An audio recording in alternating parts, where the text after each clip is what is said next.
Greetings, survivors, and welcome to the first episode of a series that I'm currently going to call the Doomsday Kitchen. Which is the series where I go over various survival foods, more just foods that are good for survival, and go over all the important information that you need to know about them in various different parts of it. So today, for our first episode, I decided that I'd give you something simple, which is why for the first episode I give you freeze-dried ice cream. Or, well, really, a freeze-dried ice cream sandwich. Vanilla. Now, I got this at a Bass Pro Shop for, I got this at Walmart for $4. They were the same price at both places. Actually, this might have been 2 or 3. I have no idea, but it's between $2 and $4. Either way, you can get these at multiple stores, but ultimately, let's get into it. So, as far as price goes, how does it get? Let's talk first about practicality to have in your bag. Now, let's see. As far as price goes, it's cheap, but I think it's worth it for the price. This is more of a novelty or a taste-based food.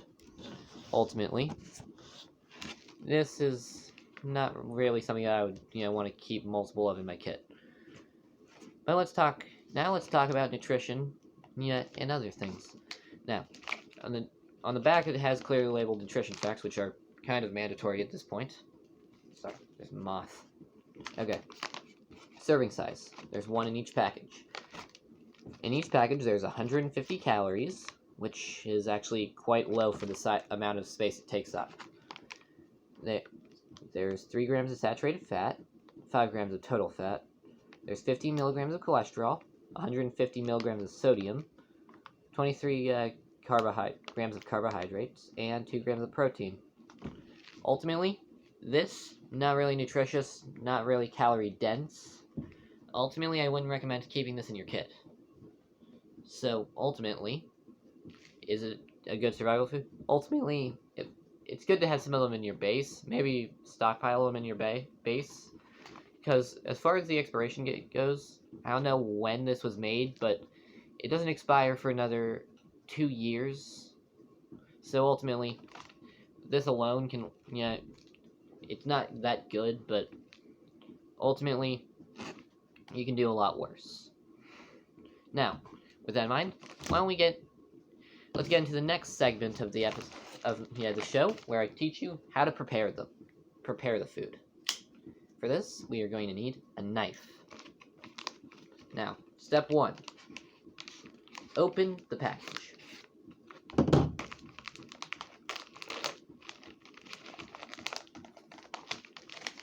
One sec. Step 2. Remove it from the package. Looks like an ordinary ice cream sandwich. Step 3. Unwrap it.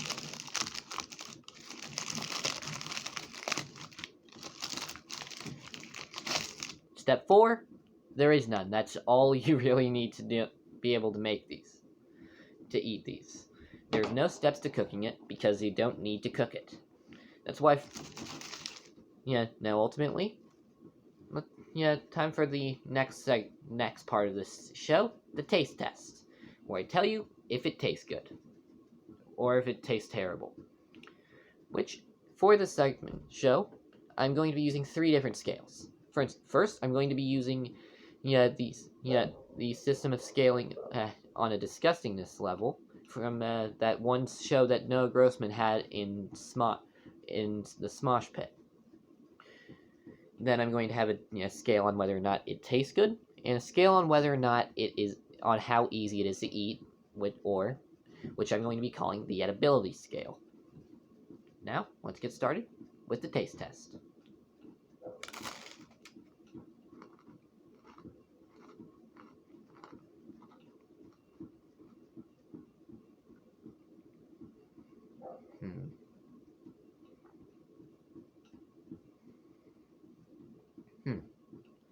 Kind of has a texture of styrofoam, but then again, I ate rice cakes for my entire year in 4th grade, so I really wanted to talk about that being bad. Let's try another bite.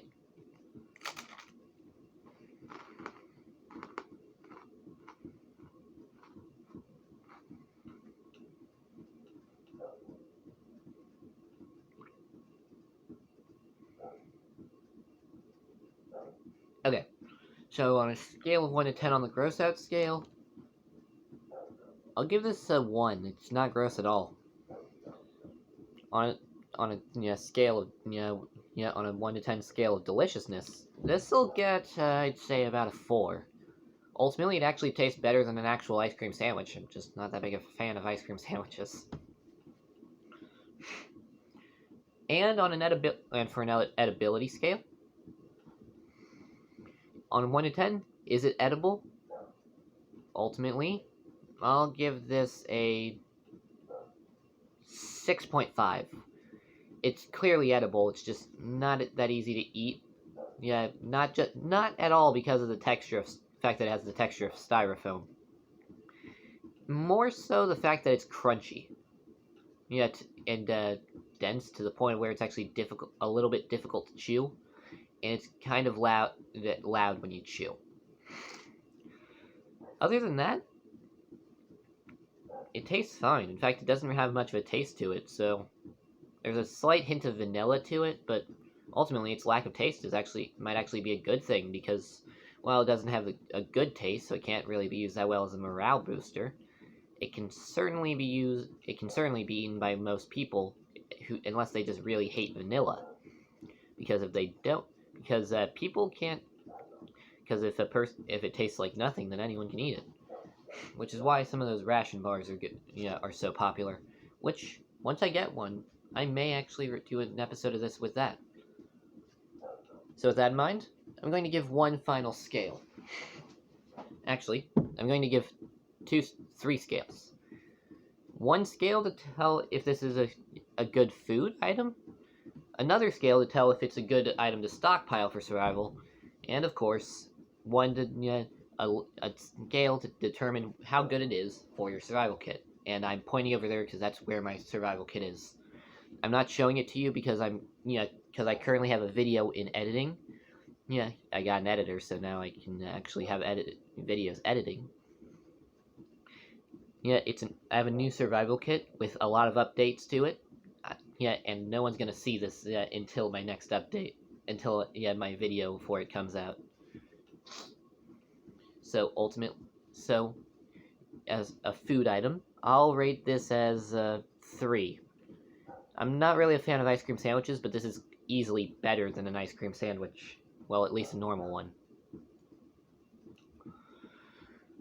But it's ultimately not that good still, and I'm starting to get a weird feeling in my stomach from eating it. Yeah, so I'm gonna rate it as a 3. Now, as an item to stockpile, I'll actually give it 4.5. It's not as good as actual astronaut ice cream, but ultimately, it's not that good of a survival food. But it has a pretty good shelf life, and you can certainly have plenty worse options. I mean, I've seen canned food with about as much cans of food that have about as much calories as this. Yeah, but ultimately these if you stack these properly, it would take up less space. It just won't last nearly as long, and probably won't have as much nutritional value since this basically has none. So ultimately, I'm not giving it a high score because there's not really much of a reason to stockpile it other than maybe a slight morale boost. And for your kit, I'm giving this a 1. Mostly because it doesn't seem that good. Especially for your kit. It takes up too much space for the amount of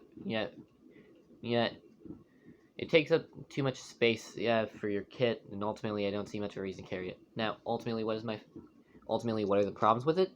Well, has almost no nutritional value, has hardly any calories for the space it takes up. Doesn't particularly taste good. I mean, it's leaving a pretty bad taste in my mouth right now. It's easy to break. I mean, okay, I take that back. It actually takes a bit of effort to break it, but it can easily be accidentally broken if it left in a bag.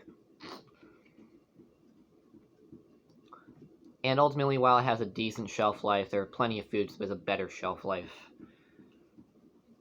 So ultimately, would I recommend freeze-dried ice cream sandwiches? I mean, heck, what brand is this?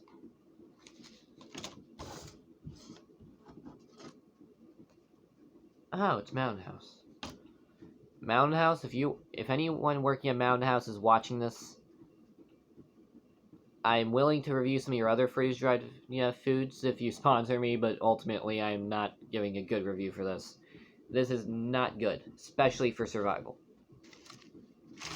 Maybe if you want a small snack, that might be decent. I mean, heck, this thing doesn't really have many carbohydrates in it as far as snack food, as far as compared to most snack foods. So wouldn't be that bad as a snack, but